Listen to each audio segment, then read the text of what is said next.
دەبێت دۆخی هاوڵاتیان بەهۆی دواکەوتنی موچە سەختتر دەبێت. حکوومەتی هەرێمیژە و پارەی بەغدا بۆ موچە نردویەتی ڕەتی کردەوە. سبەی پەرلەمانی کوردستان کۆ دەبێتەوە و دەستگای ستاندەریش داوایەکی یاراستەی ئۆپۆزیسیۆن دەکات. ئێستا کە لێنێ و مانگی 12 تاوەکو ئێستا فەرمانبەرانی هەرێم موچەی مانگی دەیان وەرنەگرتووە. ئەمڕۆژ وەزارەتی دارایی عێراق لەسەر داوای سەرۆکی دادگای فیدراڵی 763 میلیارد دیناری خستە سەر هەژماری وەزارەتی دارایی هەرێم.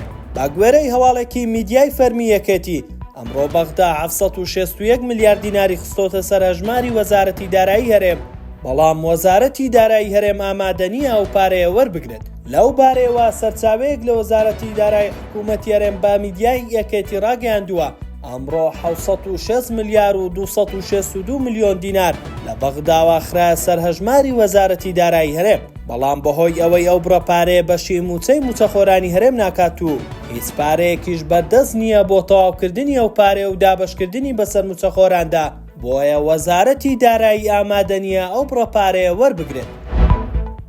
بڕیارە سبەی دووشەممە خولی شەشەمی پەرلەمانی کوردستان یەکەم دانیشتنی خۆی ئەنجام بدات، وەک دەردەکەوێت جگە لە کۆمەڵی دادگەری سەرجەم لایەنەکانی دیکەی ئۆپۆزیسیۆن بەشداری دانیشتنەکە دەکەن لەبارەی جیاوازی بۆ چوونی لایەنەکانی ئۆپۆزیسیۆن. دەستگای ستاندەر پەیامێک ئاراستە دەکات و داوای یەکریزی ناوماڵی ئۆپۆزیسیۆن دەکات. دەقی پەیامەکە بۆ لایەنەکانی ئۆپۆزیسیۆن. وەک دەزانین ئێوە 7 لایەنی ئۆپۆزیسیۆن یەکگرتو و گۆڕان کۆمەڵ هەڵوێز بەرەی گەلبزوتنەوەی ئیسلامی و بزوتنەوەی پەیوەندی ئیسلامین.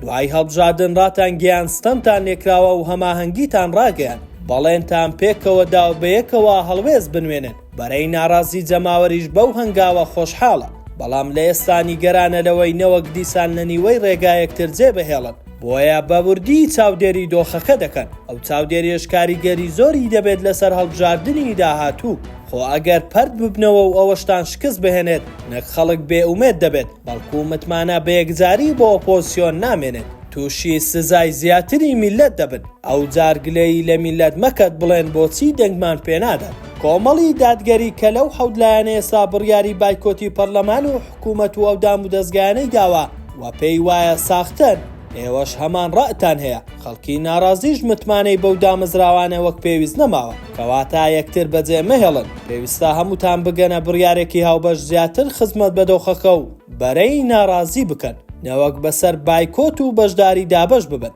ئەوەش پێویستی بە هەڵوێستێکی هاوبەشی نیشتیمانیە ببێتە بنەمایەکیش بۆ ئامادەکاری بۆ بەشداری لە هەڵبژاردننی داهاتوو، نەوەک هەمووان بچنە پەرلەمان و کۆمەڵیش تەنها جێبهێڵن، بە تایبەتی لایەنە ئیسلامیەکان دەبێت بە وەفا بن لەگەڵ بەڵێنەکانیان.